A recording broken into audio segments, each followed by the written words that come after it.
Giant Goofballs, a New York Giants podcast. Are you a goofball that loves Giants football? If so, sit back and relax as we talk about the team that both excites and frustrates us so much. And now, here are your goofball hosts, Drew and Rob. Welcome, fellow goofballs, to Two Giant Goofballs, a New York Giants podcast. I am Drew, joined as always by... I'm Rob. Let's talk about this special podcast. Oh, yeah. So, it seems like this week, just news, and more news.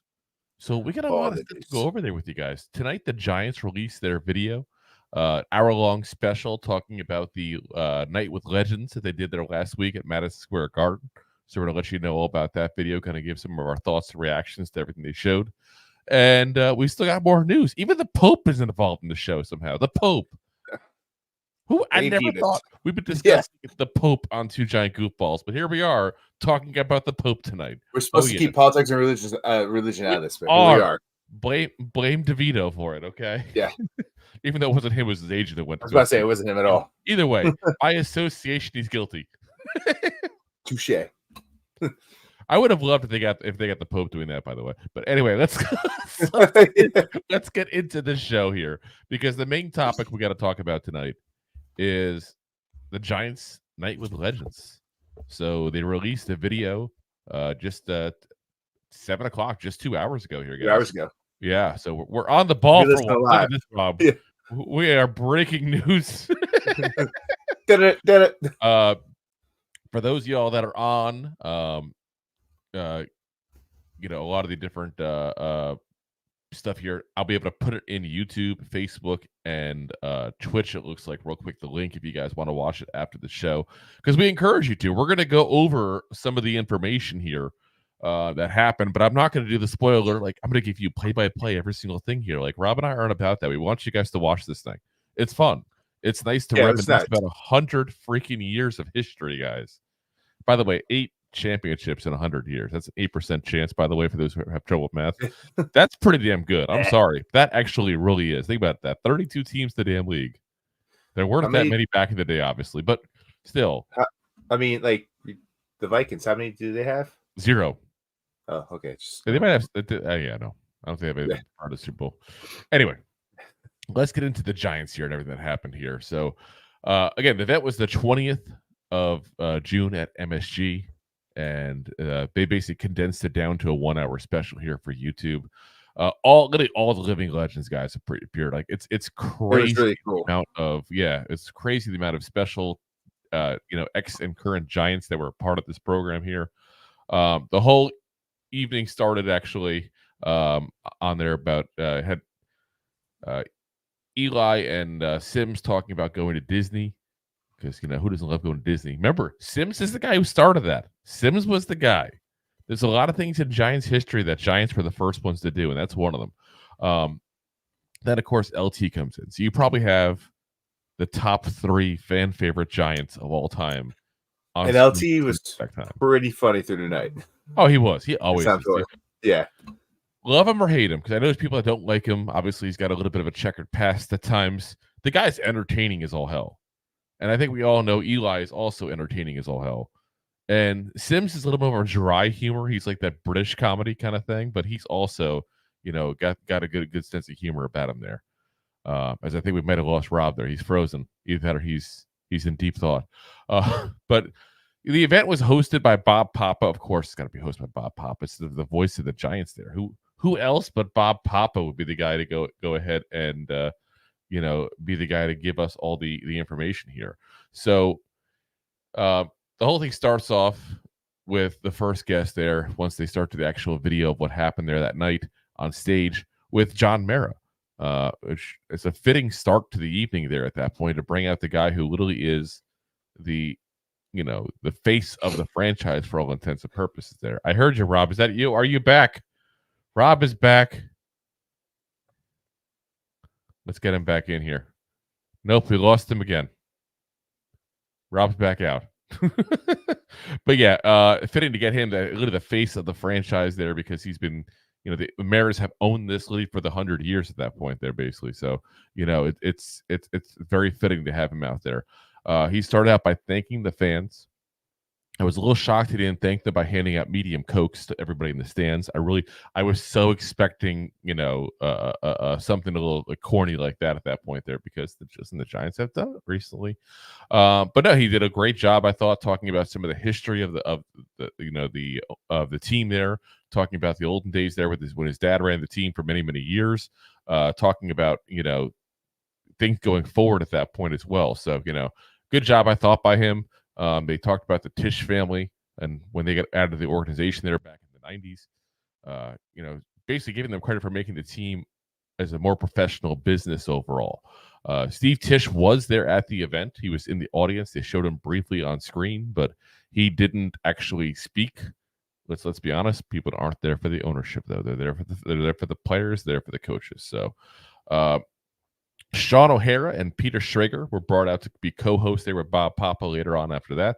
Both those, of course, are Jersey boys. Of course, Sean O'Hara, not just a media member, but also the ex-Giants center there during a lot of the Eli years. So good to see those guys out there. Peter Schrager was actually the guy doing all the interviews that you saw kind of in between the sets there, as they have some backstage interviews that are going on. Pete Gogolak was brought out there to talk about his days as a Giants kicker. He was the leading scorer in Giants history, which, to be honest, I didn't know that off the top of my head. I figured it probably was a kicker, not a stat that I really keep track of too much, because it is typically a kicker that does that. They kick a lot of field goals. They kick extra points. They're involved with pretty much every scoring play that you have throughout a game. And 9 years as a kicker is a decent amount of time there. So, Joe Shane and Brian Daboll were next to help talk about the upcoming season there. What they I thought was kind of interesting is Joe Shane mentioned, but at least by the segment they showed, made it a huge part of their part there to talk about the addition of Brian Burns, kind of talking about how, pass rush. That's a big part of the Giants' history, obviously, and talking about that being some of their thought process with that move.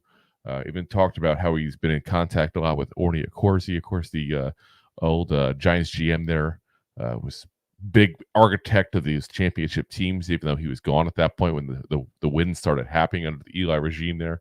As I call it, I know obviously it wasn't Eli's regime there, but star of the team there. And then, Daboll just kind of talked briefly. It was kind of interesting. He just promised basically that they're going to work their butts off, and to put a nice lead and say butts, obviously, to provide the best product they can on the field. I thought it was interesting, though. It's kind of like it tampered down a little bit. I mean, we all know, we all know the Giants are not going to probably win a championship this year. That's pretty obvious. I think we could all agree to that as Giant fans.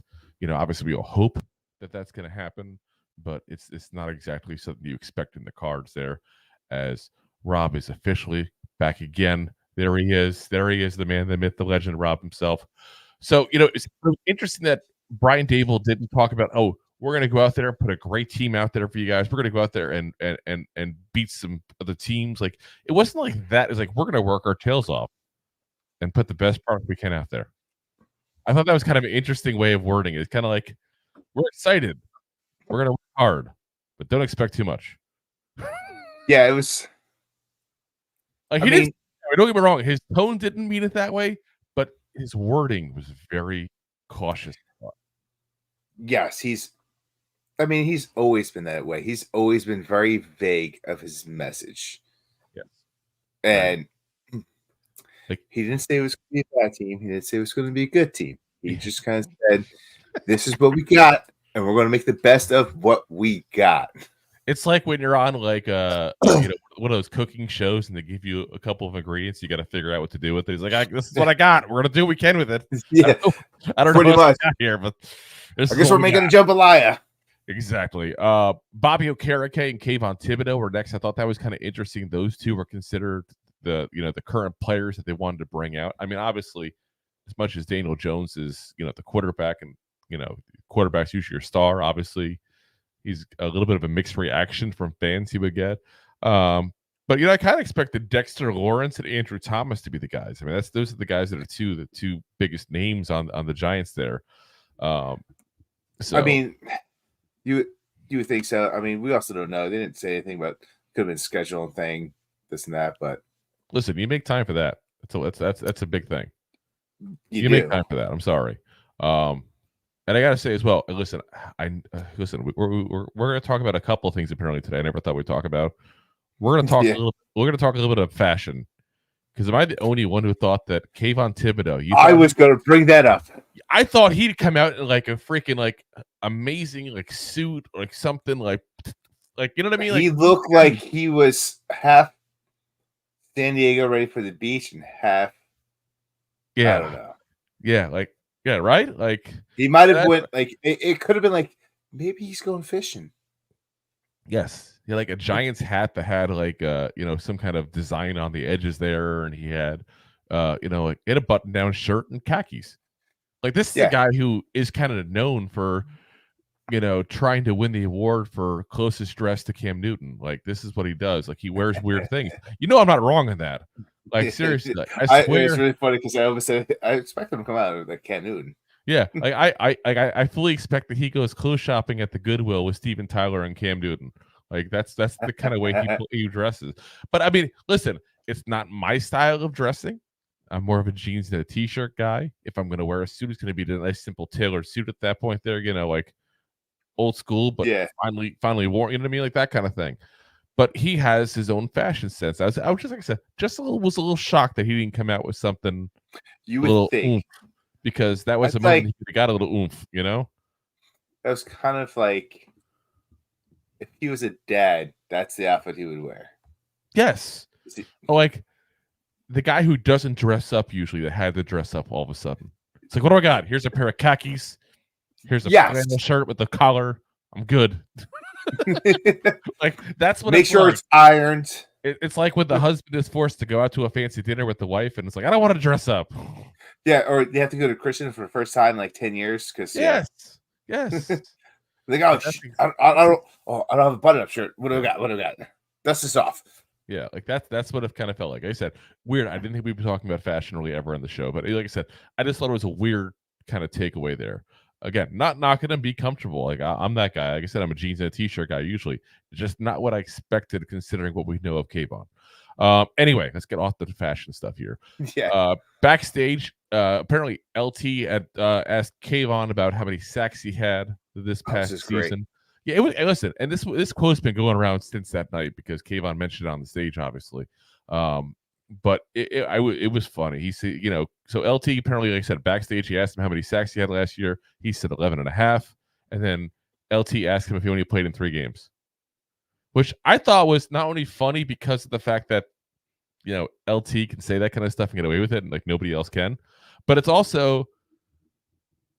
It's kind of like he only did play 3 games because you think about the 2 Commanders games and the Jets games were like half a sack for the season. I mean, seriously, in all fairness, like, not trying to be a jerk, but I think I'm bashing Kayvon here. Like, everybody watches the show on a regular basis knows I'm a big Kayvon fan.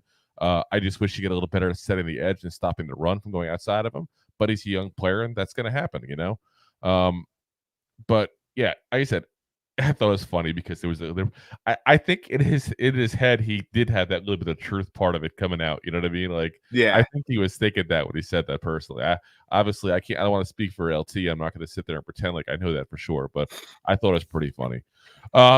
Next up, Bill Parcells and Tom Coughlin, the 2 legendary Giants coaches there from the 4 Super Bowls that they went to and won.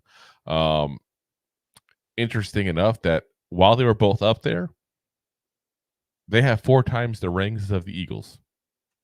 Just pointing it out there. You may have put that in the comments. I did actually. I did. I did. I was hardcore in that comments section there at that point. Listen, I got to wrap the show, man. Got to wrap the show. In fact, some people watching live might be from there because I invited everybody, I think, twice during that show. I'm waiting for the Giants to boot me out. Like, what is this guy doing? Like, you can't advertise in here. We did it. Whoops. But yeah, so really nice to see those 2 together. Obviously, those 2 work together. Coughlin was the wide receivers coach under Parcells there too as well. So they obviously have a pretty good partnership besides the fact that I'm sure they show up to a lot of Giants events together because, you're going to have a Giants event with great players and coaches in the past, you're probably going to invite Coughlin and Parcells. Let's be honest. Probably, yeah. You're probably going to. Hopefully Tom Coughlin can see him again in Canton one day. I still can't believe this man is not in the Hall of Fame. 2 Super Bowl rings as the head coach. You should automatically be in the Hall of Fame. I'm sorry. Should automatically. Yeah. Yeah. That's there's not many coaches out there that can say No, that. there's not. There's really not. There's a very short list there. So anyway, yeah. So the two of them were up there talking. Parcells talked about how important it was for the veterans to accept the young players. Obviously, when the Giants won, it was a nice mixture there, so to speak, there of veterans and young guys there, and it was a nice thing to see them all because they still have that kind of relationship. You see these guys from those Parcells teams come together, and they're acting like they're still like haven't missed a beat, and they've been seeing each other on a regular basis, and they probably. But they probably have seen each other a decent amount of time since, Yes, besides, that's fair enough to say. Like, there's a lot of history with that team, and 100 years of it, in fact. Yeah. Well, I just meant like as that 80s, early 90s team, like where they come to. Like, I love the 80s. Strikes Back. VH1. That show was amazing. But yeah, like I said, it's nice to see that kind of stuff there. And then Coughlin talked about basically the importance of creating a team mentality, kind of alluded to the fact that when he took over, there was a lot of me. And I don't mean they're practicing singing. Like it was very much me. La la la la la. But yeah, don't say wee one more time. We'll get banned by YouTube for profanity. But I'm saying yes a lot in French.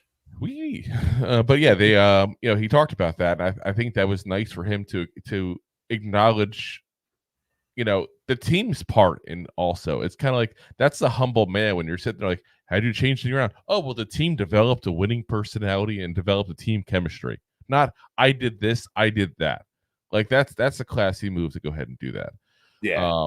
He's always been that guy. Yes, he has. Then they cut over to LT and Sims. So Sims said his success was because of LT.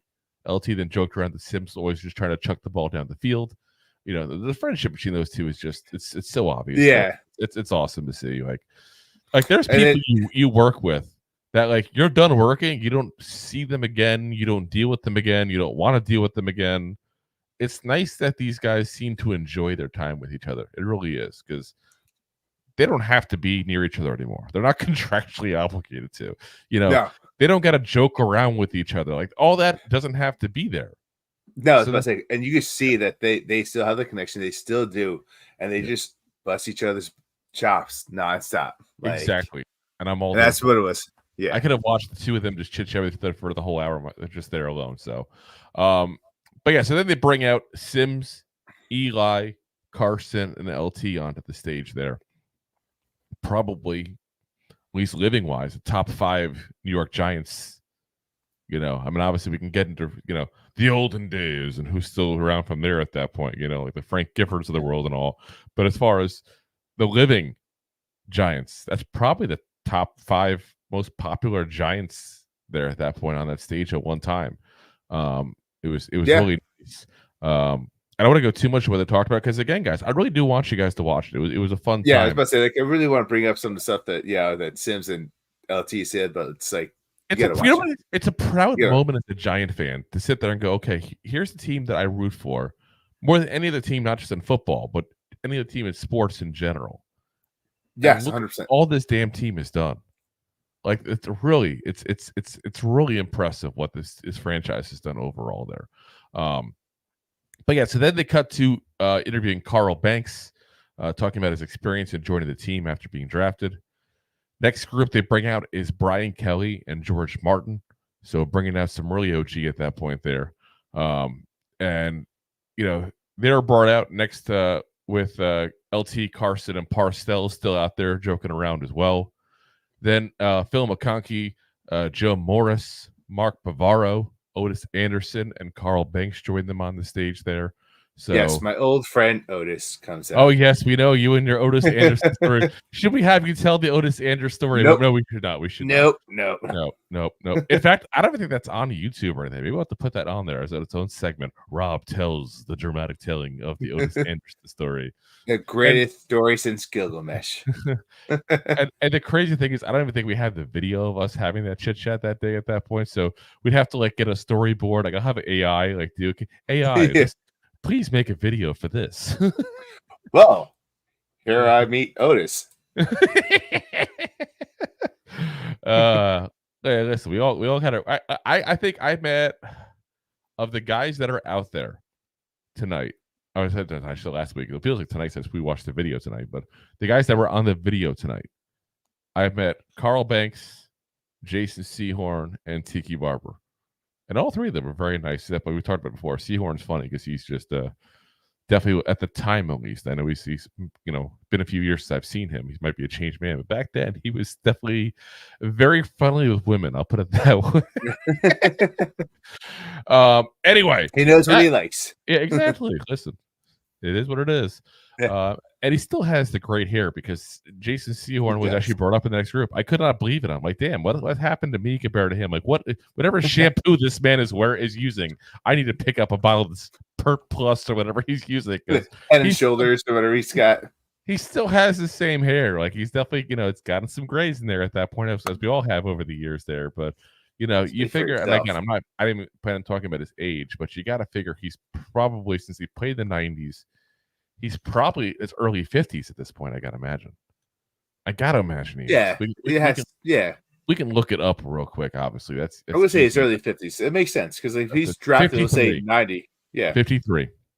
So yeah, like I said, I was right on. There we go. So anyway, Sehorn, Tiki Barber, and of course the man, the myth, the legend, Amani Toomer, the best receiver in Giants football history. I know people give me slack about this. Let me be very careful the way I word this because OBJ fans get really quickly to get upset about it. The greatest receiver of all time. OBJ was the most electric receiver of all time. There's a difference because of longevity. But yeah, that wise, never wise. Amani, and he told some great stories. Yeah, and they all did. Yeah. Everybody out there had, you can tell had a little fun at that point there. But they talked primarily about the NFC Championship game against the Vikings. And obviously that's, if you want to go non-Super Bowl, that's probably the biggest Giant win in Giants history, because to just absolutely destroy the Vikings, who at the time were like, greatest offense in the history of the NFL. They're talking the Randy Moss, the Chris Carters, what's the name of the third receiver, that Reed, who was pretty good as well. Yeah. They had a real, and it just had a really amazing team at that point. And let's be honest, the Giants were not considered that kind of team, and the Vikings just got demolished. I mean, a shutout, like an amazing domination. Like it was a great game to watch there. I really did like the fact that I thought it was extremely classy that Strahan made it a point to give Jim Fossil credit for getting the Giants back on the right path at that point during that segment as well, because obviously Jim Fossil passed away, I think last year, if I remember correctly. Yeah. So obviously it was nice to see him talked about, remembered, because of the fact that, obviously he can't do that himself anymore. So it's nice that he left that kind of, lasting memory with a great player like Michael Strahan. It was like, hey, listen, we gotta at least mention this guy real quick, because he did a lot for the franchise and meant a lot to us. That was a classy move, I thought, really. It really was. And he was also, I don't want to downplay what he said, but you could also tell that he's one of those guys that still has that TV presence. Oh, yeah. When he talks about everything. Like, he was very well spoken in how he, expressed himself. Yes. If you will. Like, some of these guys were joking around, talking down, but he sat down and just real fast. Jim Fossil. Like, gotta give this man credit because he's the guy that got us there. Now, I would have loved Strahan to say Sally sells seashells by the seashore. We're saying. Oh my gosh, the way it's funny because you even know it's him talking because that gap definitely makes a difference in his voice. It gets SpongeBob jealous. It's his trademark though. It's his trademark. Yeah, I'm pretty sure that gap gets wider every year. If it starts closing down, he gets the pry bars out and just Yeah. But yeah, so next up they cut to a interview with Victor Cruz talking about how special it was playing for the Giants. Then they bring out Snee, Cruz, and Justin Tuck there. And then added Eli coming back talking about the 2007 Super Bowl with O'Hara and Strahan obviously still out there. That was nice to see those guys there talking a little about the helmet catch there, which we'll talk about in a moment as well. Yeah, Eli was funny as hell during that bit because Eli was getting on Chris Snee. Because he was all over him. And I forgot this because it's been so many years since I've watched it like that to look at that kind of stuff. He's like getting on Snee, like, who are you blocking? He's like, I thought you were a receiver because you weren't even near to the player. I thought you were wide open. I almost threw you the ball. And then they show the clip later on. You're like, yep, that's what was going on. Only Eli can get that kind of way that stuff and nobody gets mad. George Martin also stopped at one point to give credit to head trainer Ronnie Barnes, who has really been with the team for all 100 years, I think, at this point, it feels like, at least. I mean, the guy's, it's been like, 45 years he's been with the Giants? Just about, yeah. Obviously, he's not the most popular with some of the fans because they think he's been around too long and we need a new trainer. But listen, the guy's been around forever. You got to give him kudos, regardless of what you think of his current practices at that point, because he gets some of the blame for all the injuries at that point. I don't think that's quite fair necessarily, but he does. Being them out in the building, it's kind of hard to say who I blame, except for the Giants and Jets overall for having turf still on the field. But that's a talk for a different day. Yeah. But yeah, so Bob Papa announced the results of the greatest play in Giants history, which was the helmet catches we talked to a couple of episodes ago, and talked about the play itself a minute ago. They showed the catch, and again, of course, Eli goes back to going after Chris Snee again for just standing around not blocking anybody during the play. David Tyree was then brought out. He talked about the famous catch. It was kind of nice to bring him out because let's be honest, guys, David Tyree was a special teamer who made it to the Pro Bowl. Like, it's not that he had a bad career, but without that catch, David Tyree is not even talked about whatsoever. He's forgotten giant. Like, yeah, exactly. Like, listen, we all love Isaiah Hodgins right now, but 10 years from now, we're gonna forget that name. Yeah, I wouldn't even say Isaiah Hodgins. He's like he played so little. It's like it wouldn't even be Isaiah Hodgins. He would like not quite Gunnar Olszewski either, but like he just didn't play that all. He got 100 yards in the season. Like that's what kind of guy he was. He's primarily a special teamer. But it was nice then to bring him out in that kind of way, which I thought was very appropriate for the evening at that point because it was a huge play. One thing I'll say is a little disappointed, though, is they and again, I wasn't there. If anybody was there and wants to kind of shed a little more light on it, I thought that the fact that they kind of skipped over entirely, I felt like the 2011 was a little wrong. They didn't really. I would have loved to let's play a highlight of the Mario Manningham sideline catch or something like that. Let's talk about that. Maybe bring out Ahmad Bradshaw, talk about him falling into the end zone because he was trying to stop himself. Like there was a lot of fun moments in that game as well, and it didn't really talk about it. But at least in that video, I don't know. Again, I don't know if the whole live event had that or not. So the last thing they did show is Bob Popper then brought out 100-year-old fan Lou Friese to end the program as well, which was a nice little touch there to get a 100-year-old fan who's basically been around since the very beginning at that point there. It'd be kind of nice to hear. And again, maybe they had it at that event they were trying to condense, obviously, for this hour-long video. But I would kind of been interested to hear some stories of him growing up watching the Giants and stuff like that there. Listen, if you got any old-timer Giant fans around, and I don't mean me and Rob, we're not that old yet, feel free to ask them this kind of stuff, guys, because listen, once this history, this generation is gone, the history is gone. There's not many guys around or gals around that were fans of the Giants 50 years ago, 60 years ago, let alone 100 years ago, like this guy. But I would have loved to hear some of the stories of him growing up and going to his first game, who his favorite player was and stuff like that. Like, that would have been the cool thing to get. I hope that somebody at least interviewed him at some point to get that kind of information, because once info like that's gone, dude, it's gone. It's gone. Like, we talk about some of the old time Giant players, and obviously we did a whole list last year and a lot of the positions on best of and stuff like that. And we learned a lot of the players, I think, that you and I didn't know because we just weren't around in the 1940s and all that. Again, we're not that old. Yeah, you realize that football is a different game when your quarterback is also your running back and also would catch the ball and then block. Yeah, and like we had what was the one year? One of the old championships we had there, where we had like 10 offensive linemen make the Pro Bowl somehow. It's like our whole line, including the head coach. It's like, what the hell?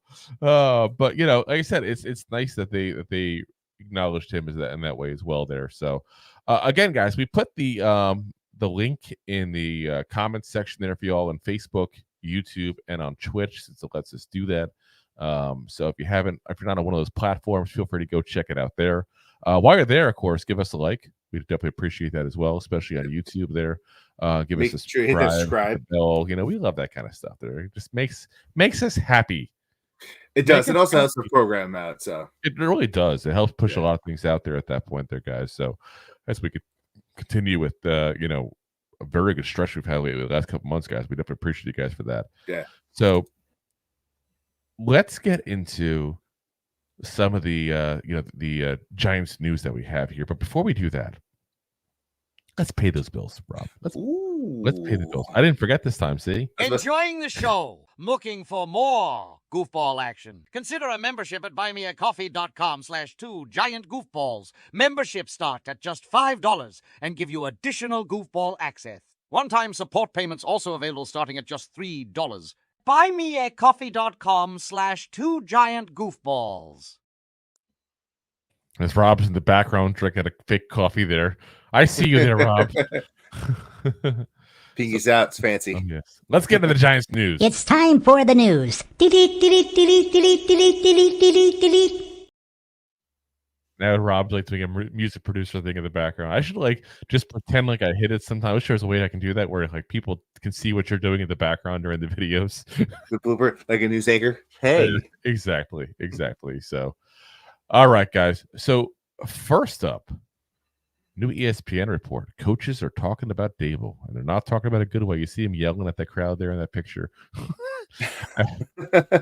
Listen, 3 out of the 4 on that list that I'm showing pictures of aren't even there. I just love the face that Thomas McGahee's giving in that too as well, because it just looks very appropriate. But yeah, it was a piece written by Jordan Raanan. It's got a lot of guys talking about it.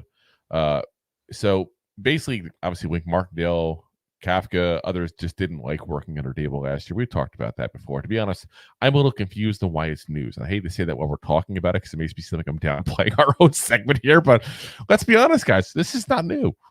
We've heard about this plenty. Like, at this point, when these guys are talking negatively about Daboll, it's like when you end a relationship and the other person's still talking trash about you months later. Like, move on. I have. Yeah, right. Like, that's why I wish Daboll would be a quote like, move on.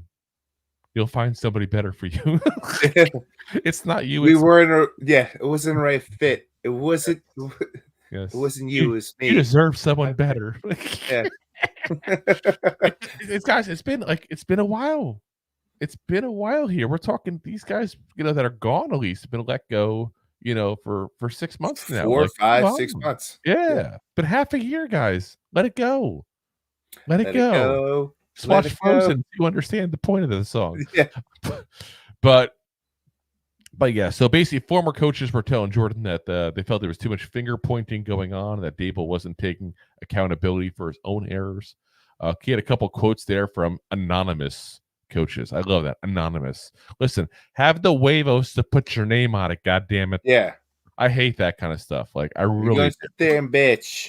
Like, stay quiet or put your name to it. Yeah. Because you had no problem putting Daboll's name out there, so why not put your name out in the process? I feel weird. I'm standing up for Daboll, and like I don't disagree necessarily. Like, nobody wants to get yelled at like crazy at work. I get that. I really do. But that you keep that in house or you let it all out. There's no in between, as far as I'm concerned. I hate that anonymous BS. But yeah, Yeah. The first anonymous coach said it was like, "Are we on the same team? It sure doesn't feel like it." Second one, we were all trying to get out of there. Listen, you don't let the door hit you where the good Lord splits you, guys. Some of the best coaches out there were the most insulting coaches out there. You think Bill Belichick or Bill Parcells or I Tom was about to say Coughlin Parcells. or you think any of those guys were like, what we should do, guys? We should really Pick meditate flowers for a minute before we get mad.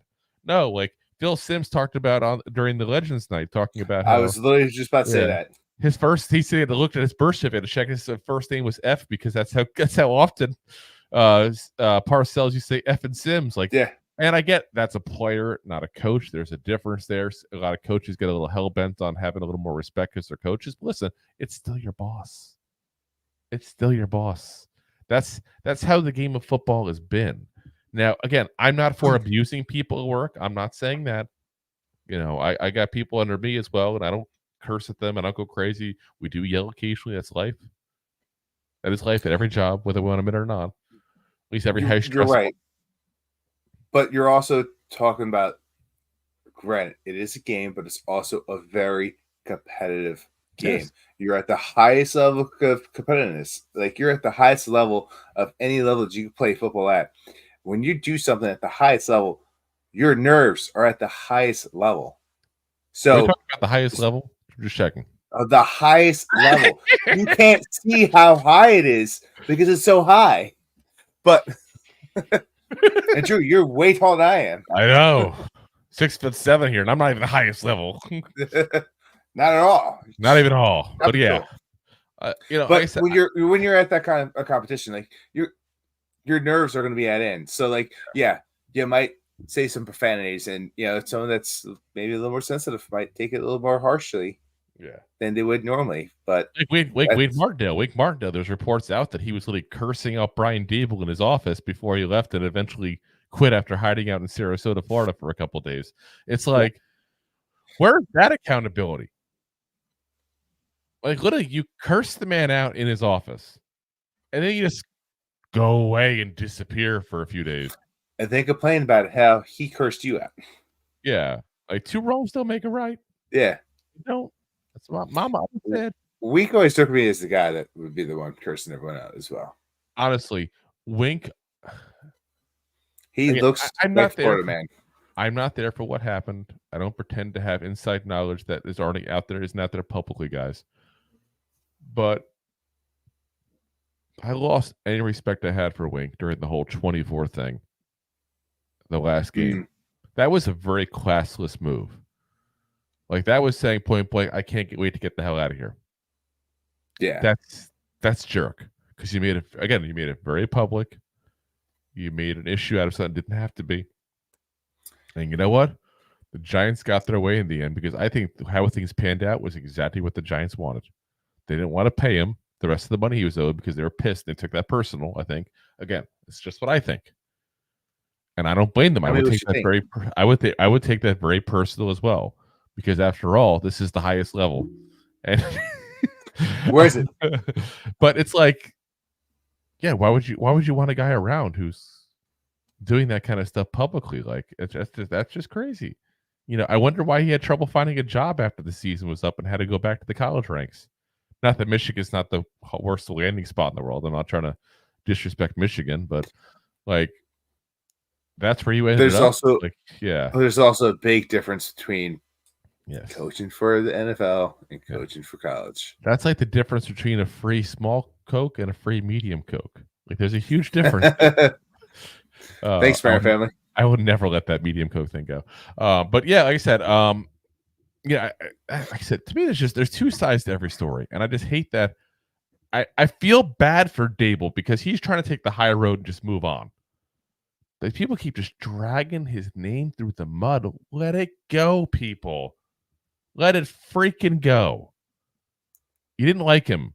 He was a bad boss to you. Whatever. He's gone. Move on. You have a new boss now. And he'll probably yell at you too, and you'll probably be all pissy about that too. I was about to say the grass isn't always greener on the other side. It's not. Like I said, he has an anger issue. We all know that. We see him yelling at refs every single game. We are fully aware that he has an anger issue. You know, we've all worked with somebody with that kind of temper. It's not fun. Let's be honest. It's not fun. But it's also, but that's also the we're signing up for. Exactly. I was going to say that one. There was an interview process. You could see what he did when he was in Buffalo because he was still the same guy as the offensive coordinator.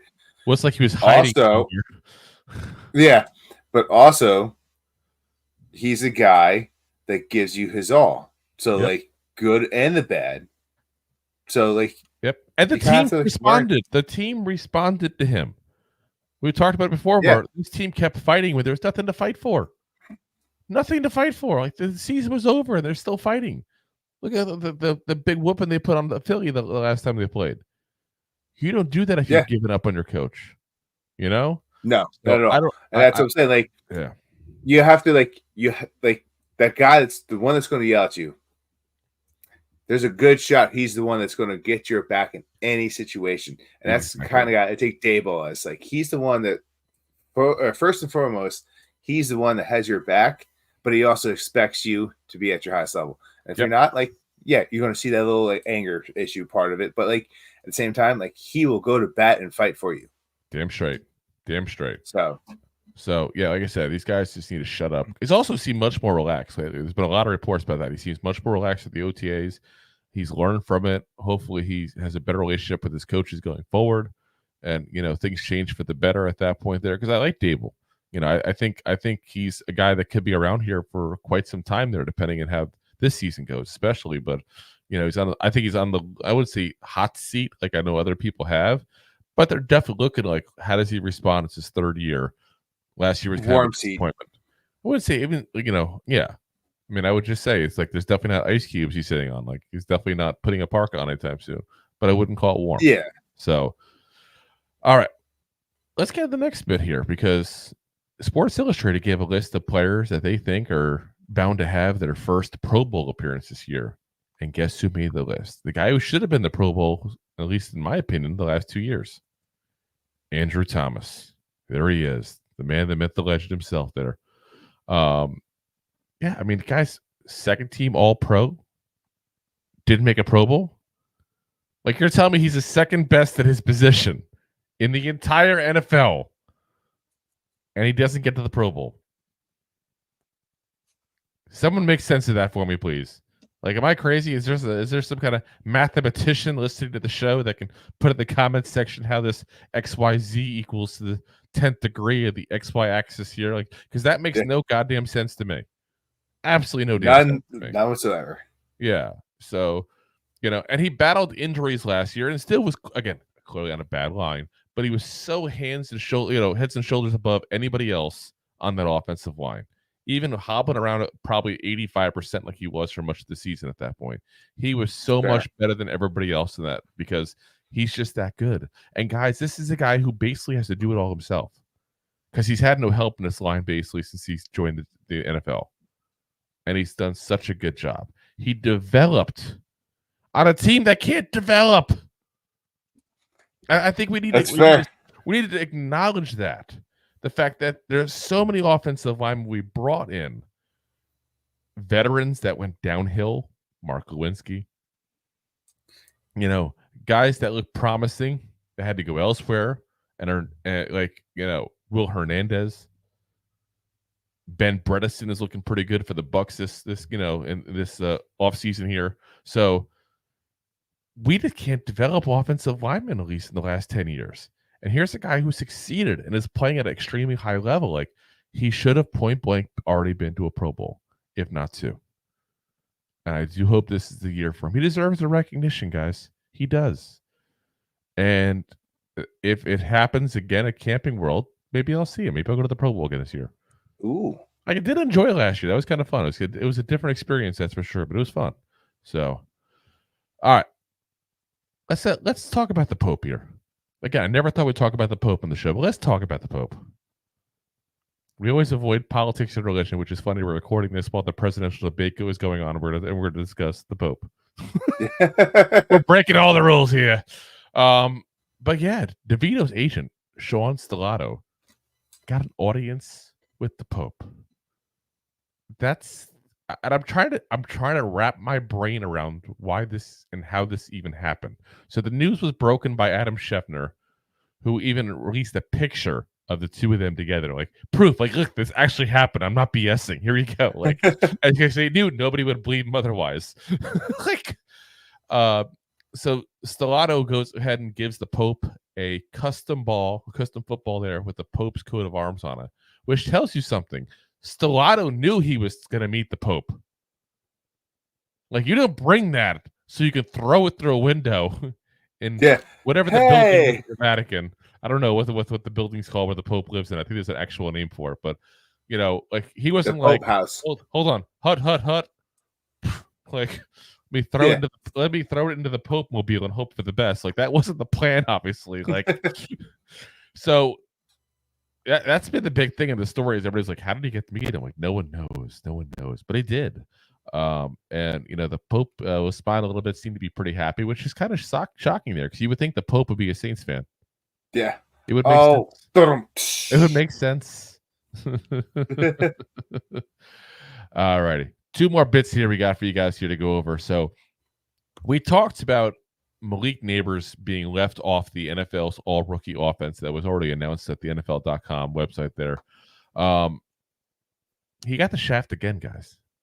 Like I'm telling you, and we don't know really what makes Malik Neighbors tick yet, because this is his first year as a Giant. I am really hoping being snubbed is something that makes him tick. Like, he is getting a lot of bulletin board material this week. So Chris Trapasso of CBS Sports, and I hope I'm pronouncing his last name there correctly, because to be very frank with you guys, I don't follow a lot of the CBS Sports stuff at that point there. There's a lot of guys out there they have, so it's hard to follow one particular one like that. But he ranked his top 5 wide receivers there. And he listed Malik Neighbors as be the guy he think would be the 3rd most productive rookie wide receiver this season. 3rd most productive. Now, keep in mind, he was the 2nd guy drafted. So as a receiver. Yeah, a 2nd guy as a receiver. So here's what Chris had to say about it here in the write-up. He said, I watched Marvin Harrison Jr. and Malik Neighbors back-to-back early in the pre-draft process. For me and my grading system, it was essentially a no-brainer. The LSU star was instantly my number 1 wide receiver in the 2024 class. He's not Tyreek Hill, but I've never seen a 6-foot, 200-pound receiver erupt with his level of explosiveness. He tracked long ball after long ball from Jaden Daniels exquisitely and ran away from SEC defenders with ease before and after the catch. Sure, the route running chops aren't Devontae Adams caliber yet. Neither were Brandon Ayuk's when he entered the league out of Arizona State in 2020. Now look at him. I got Ayukish CeeDee Lamb vibes evaluating Neighbors. The only reason he's not even in the number 2 spot on this list of year 1 producers at receiver is the ever important quarterback situation with the Giants. If Daniel Jones is throwing the football for 10 plus games, it's nearly impossible for even this uber talented rocket of a receiver to match the production of those at number 2 and number 1 here. As a longtime Drew Lock truther, if he either wins the quarterback battle out of camp or replaces Jones sooner than later, Neighbors has a possibility to be the rookie receiver with the most statistical output in year 1. I know how crazy that sounds, but I really believe that. Lock and Neighbors are a perfect match. Think vertical passing. Now, first off, guys, I get it. I get why people are skeptical. Lock. I get why people are skeptical with Daniel Jones. I really do. I get it. I watch him and I'm skeptical myself. I'm like, God damn, is this going to be the same as the guy was last year? Like, that was really bad. Like, I don't want to deal with it again. But I also look at the guy from 2022 and I'm like, this guy wasn't great, but I've seen worse. Yeah, and once again, like, they were voted one of the worst receiving cores for the past a few years. Like, so you give them a talent like this, like it elevates both their games. Yeah, and So here's where the list comes out. Let me go over that real quick for you guys there, because obviously you guys might be going, wait a minute, who got put ahead of him? So Marvin Harrison Jr. number 1. That's kind of to be expected. Marvin Harrison Jr. and Malik Neighbors were 1-2, regardless of who was, going ahead and giving their rankings on receivers. They were number 1, number 2. So it just might have flip-flopped who was 1 and number 2. But Marvin Harrison Jr. comes into a team where there are no other receiving options, basically. Kyler Murray, say what you want about him. He may play a lot of Call of Duty, but he also slings the ball down the field a lot. So, it's a perfect storm for him to have a really good rookie year, and I 100% agree on that. Then they say Rome Odunze with the Bears. Rome Odunze, obviously, out of Washington, the 3rd receiver taken off the board. If the Giants thought was better, they would have taken him, obviously. And he's not saying that Neighbors isn't better than Odunze. He thinks Odunze is going to have a better year, which is crazy to me, guys. Absolutely goddamn crazy. Here's why I say it's crazy. First off, Caleb Williams is a rookie receiver. A rookie quarterback. We have no clue what to expect of him. I know everybody thinks he's the greatest thing since sliced bread. But there's also a lot of. We've said a lot about him, but there's marks.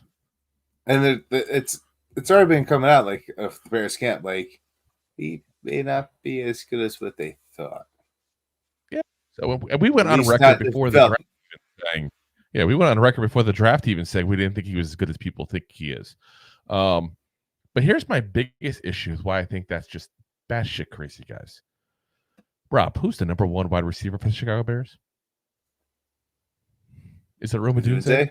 No, it's not. It's DJ Moore. It's DJ Moore, guys. Guys, who's the 2nd receiver on the Bears depth chart? Oh, yeah, it's Keenan Allen. Keenan Allen. You're telling me the guy who's going to be the 3rd receiver on a team with a rookie quarterback is going to have a great output as a rookie? Do we need to bring up Jackson Smith and the Jigbo last year again? I think I had like 400 some odd yards.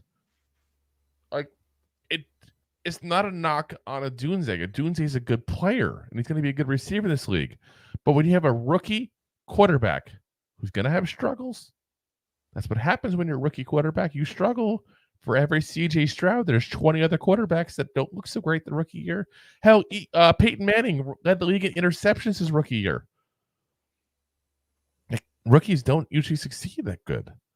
So you're going to tell me the 3rd receiver with a rookie quarterback, and by the way, Cole Kmet, who is not a bad receiving tight end on top of that.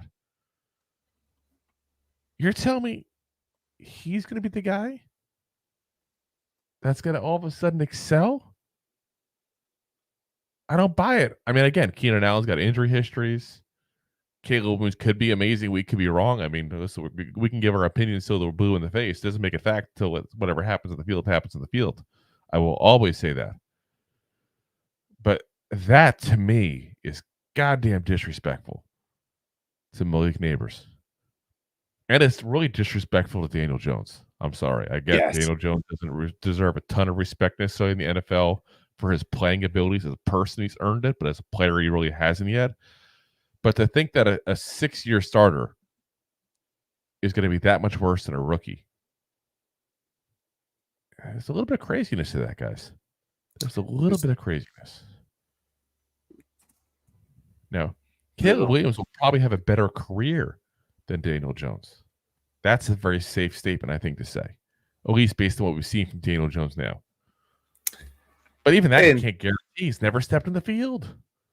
No, and put injuries aside, DJ has had injuries where he has not played full years, so like the full season. So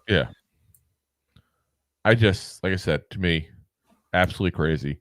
I get putting Harrison number 1 again because of the situation he's in. He's not sharing the ball with a lot of other players at that point because he is the number 1, number 2, and number 3 receiver in the team. Basically, keep in mind that the Cardinals literally lost their top 2 receivers in this offseason, and they weren't great guys to begin with. Like, it wasn't like they lost stars. Anyway, as I get off my Rome Odunze kick here, again, no disrespect to Odunze. I like him. I just don't think that's fair to expect that of him. So yeah, Blake Neighbors number 3, Ladd McConkey number 4 out of Georgia. There went to the Chargers. I thought that was kind of interesting, but again, that's a case of they don't have a lot of receivers. Somebody's got to catch the ball. Correct. That's what they're thinking. By the way, not related to Phil McConkey. I know some Giant fans might question that. Was not related to him. And then 5th, Xavier Worthy, who was part of that NFL All Offense team. So yeah, NFL All Rookie Offense team. Sorry, I should say. So yeah, interesting thought, and I get it, but he's got to put away his hard on for Drew Lock. I'm sorry, like that's just where it boils down to. Like Drew Lock's not that good, guys. Let's not kid ourselves. Daniel Jones is not either, but Drew Lock is he's Drew Lock. Enough said there. Yeah, so, it's 13. Right. Yeah. Next up, we got one last segment here to talk about, and it's a real slap in the face. Oh yeah. Like, yeah, big time slap in the face. Like if it was any more of a slap in the face, I'd be upset right now with a red mark on the side of my face. ESPN came out and said the Giants have literally the worst roster in the entire NFL. Damn. That's cold. That's colder than cold. Ice cold. That's ice cold. It's damn straight. And like seriously, it's insanity. So this was a trio of ESPN writers that did that. Mike Clay, Aaron Schatz, and Seth Wilder. Mike Clay is the one who did the write-up for us and said, with Xavier McKinney and Adoree Jackson gone, the Giants have what is arguably the league's shakiest unit at both cornerback and safety. Deonte Banks, a 23 first-round pick, will need to make a leap forward in year 2 and carry the CB room. The likes of Cordell Flott, Nick McLeod, Trey Hawkins III, and third-round rookie Drew Phillips are among those competing for the other starting jobs. At safety, Jason Pinnock has proved to be a competent starter, and he'll be joined by some combination of second-round rookie Tyler Newman, Dean Belton, and Jalen Mills. Again, guys, wow. The worst roster in the NFL. That's a slap in the face there. So upsetting that Rob left the program there for a second. But yeah, that, guys, is just, it's crazy. Like, you got to be able to look at that past that group. You got to. Like, we have an improved line. We have the best wide receiver that we've had since OBJ. Again, he's got to play football on the NFL still. He's a rookie. I get that part of it there, but he's electric. There's no doubt about that. How electric, we're going to find out, but he's electric. I like some of the moves we made overall, like Tyler Newman's a great move. You got the combo of, Kayvon Thibodeau and Brian Burns. You have the best nose tackle, hands down, by far, in the NFL, in Dexter Lawrence. It's like, I get, you can point out the issues with the roster while still being a realist and saying, you know what? There's some holes here, but there's also some really good players here too. And that's a legitimate statement to make. But the worst in the freaking league. Are you kidding me? Have you seen some of the teams out there? Like, are you really going to tell me the Cardinals are that good? Are you really going to tell me that the Patriots are that good? Panthers. Biggest move they had was re-signing the guys they were about to lose.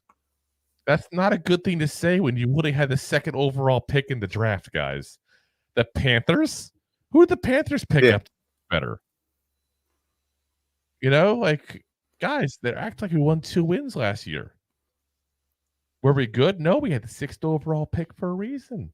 We were really bad for much of the season, but we started getting healthier towards the end of the year and started looking a lot better. And now we're fully healthy. If we can stay healthy this year, guys, again, look at that team last year.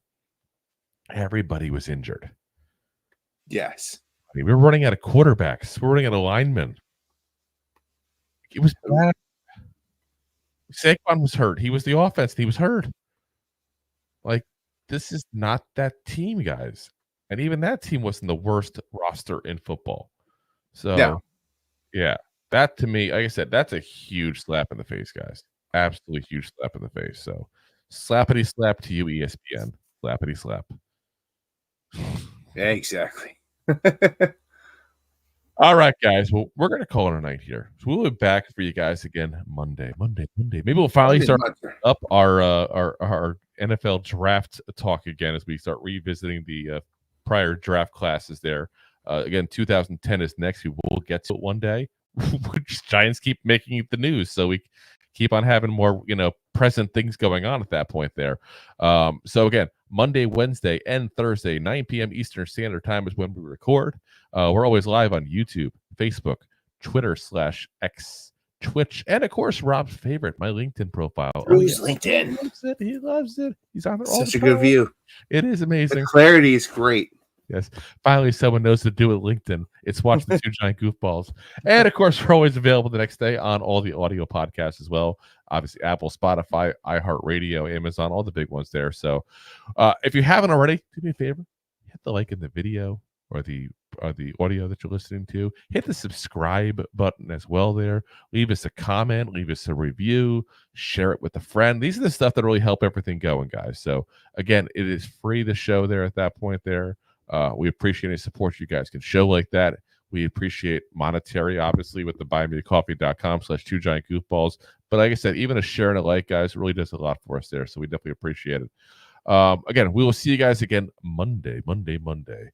Keep an eye out as well, because we may have a little difference also in our programming schedule this week coming up as well with the holiday. Rob and I are discussing potentially doing a different time on Thursday, so that way you guys don't have to skip your fireworks presentations for us. So we'll figure that out as we go there, guys. So again, appreciate you guys listening in as always. We'll probably have the answer for you guys that on Monday, what's going on Thursday. And as always, Giant fans, go G-Man! Thanks for listening to Two Giant Goofballs, a New York Giants podcast. We appreciate your support. Thanks so much.